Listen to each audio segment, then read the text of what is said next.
Hi there, and welcome back to Woman at Work, a place where we cut through the fluff and get to the truth of what it really takes to grow, thrive, and succeed in today's workplace. I'm Caroline McCormick, and today we're unpacking one of the most quietly powerful forces impacting your career: likability. That intangible, slightly squishy quality that somehow determines whether people raise their hand to invite you to join their project or quietly roll their eyes when they know they have to give you a seat at the table. In today's episode, we'll tackle why likability matters, gender as a factor of likability, the idea that some people are just born likable, the impact of regional influences and culture on perceptions of likability, power dynamics, communication styles, and how proximity can actually influence likability. We'll wrap up talking about things that you can actually do to establish boundaries while maintaining your likability and what it looks like in action. Okay, let's start with why likability matters in the workplace. Let's just say it. We all have a deep desire to be liked, but we also want to be respected. And somewhere along the way, we were told that you can't have both. Spoiler alert, that's not entirely true. Research shows that being likable is not about being a pushover. It's about being someone that others actually want to work with. Think of it as social gravity. As someone people like, you naturally attract support, collaboration, and yes, sometimes that much coveted promotion. Here's what the research tells us. Trust grows faster with likable people. We open up more, we share ideas, and we ask for feedback from likable people without that pit in the middle of our stomach. Likable leaders get promoted more than their results-only counterparts. As it turns out, being smart and pleasant is a winning combination. Teams with more likable colleagues have better morale and higher retention. Because let's face it, folks, nobody wants to sit next to the office grouch. Likable individuals receive more assistance, additional information, and support from colleagues and superiors. And mistakes? If you're likable, people are more likely to chalk them up to a bad day versus a bad fit. Now, I'd be remiss if I didn't bring up the gendered double standard here. Research shows that women walk a tightrope when it comes to likability. Be competent, but not cold. Be warm, but not weak. And be direct, but not bossy. The translation: you have to be likable and exceptional every day with perfect posture. Let's face it, all of this can be exhausting. Knowing this pressure exists helps us challenge it and work around it with intention. Next up, we're going to address the myth of being born likable. You do not need to be the office extrovert or wear a permanent grin to be likable. Likability isn't some rare inherited personality trait. It's a set of behaviors, many of which are surprisingly simple. Think less magnetic charm and more consistent decency. Alrighty, here's how to dial it in. You do not need to be the office cheerleader, but you should be cognizant of what your face looks like in meetings. We all know that one person. Listen to your colleagues like you mean it. Not the kind of listening like you're just waiting for your turn to talk, but really listening to what they're saying.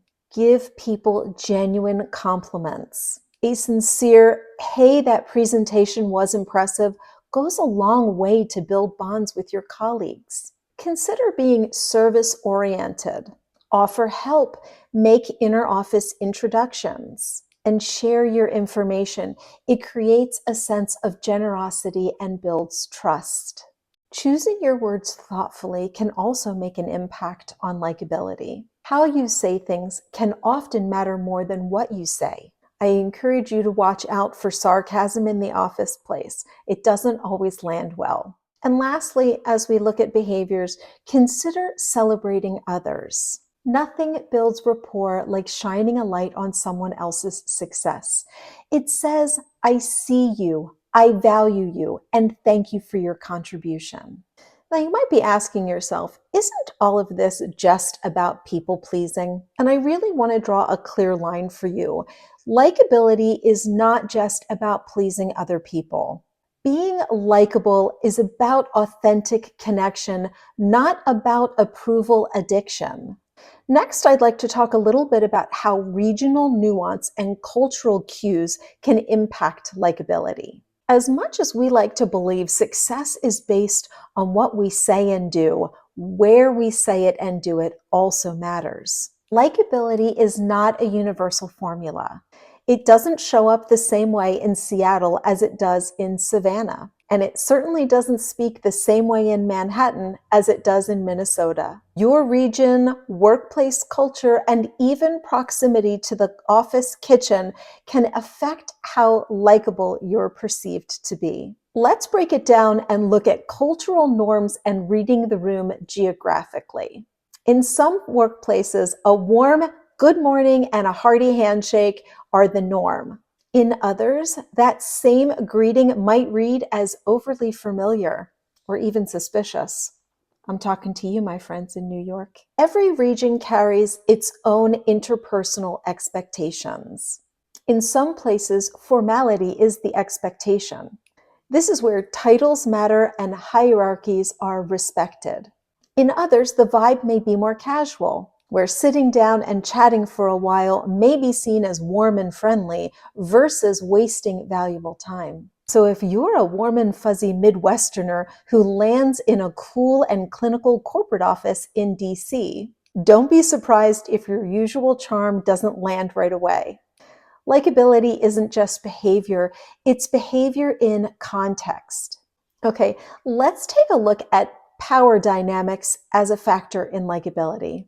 Regional values can shape what we admire in a leader. In some cultures, people respect authority and decisiveness.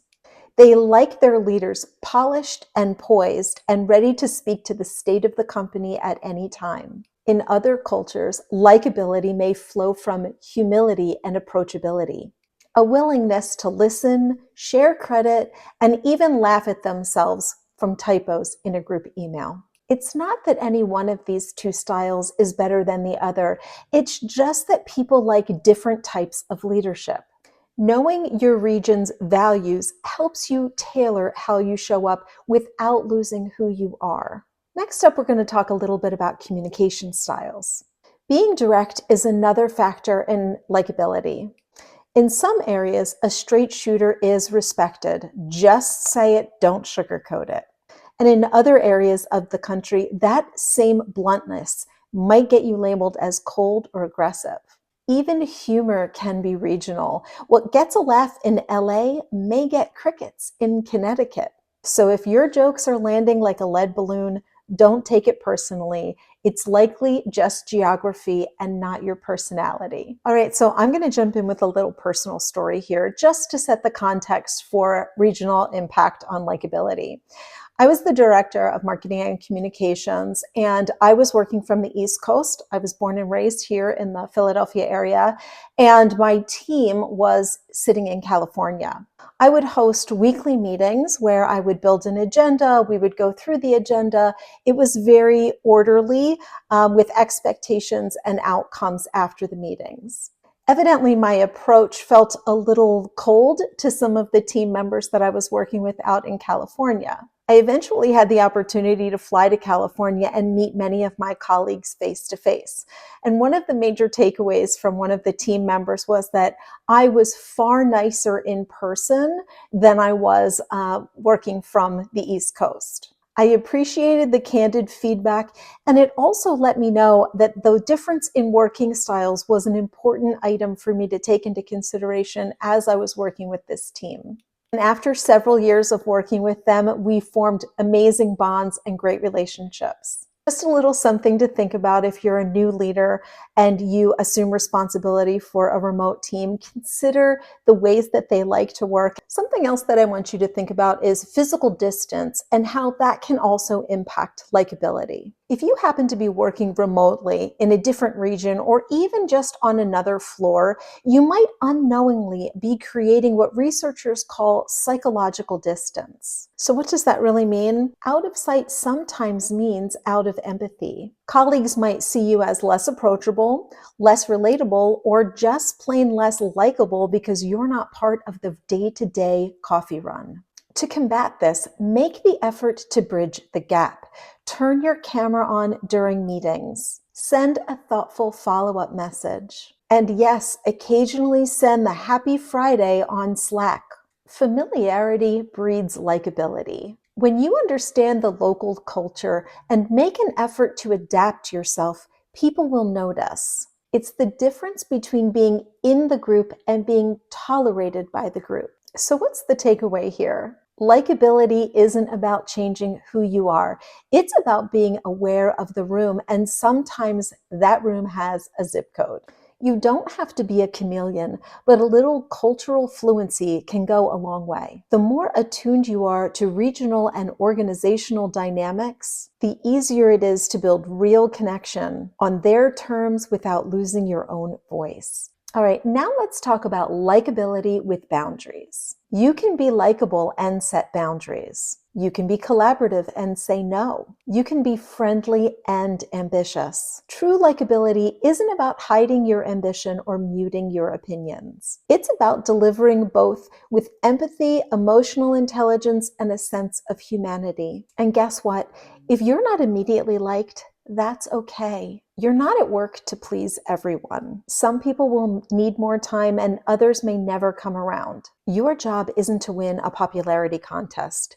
It's to build meaningful, professional relationships one intentional act at a time. So what does likability look like in action? Here are a few examples of how it shows up in real life. Let's say your coworker gives you a heads up before a big meeting because she knows you'll appreciate the prep time. Someone forwards you an opportunity saying, "Thought of you for this." And lastly, a teammate sticks up for your idea in a room where you weren't even present. That's social capital, and likability helps you earn it. Alrighty, so I want to wrap up with a few final thoughts. In a world where KPIs and credentials matter, don't underestimate the quiet power of being someone people want to work with. Being likable doesn't mean shrinking yourself. It means showing up fully, but in a way that makes others feel safe doing the same. Thanks so much for tuning in to Woman at Work. If this episode resonated with you, please like and subscribe and share it with a colleague who's finding her way. And as always, remember, you can be smart, strong, and successful and still be someone people are thrilled to see coming down the hallway. I'll see you next time on Woman at Work.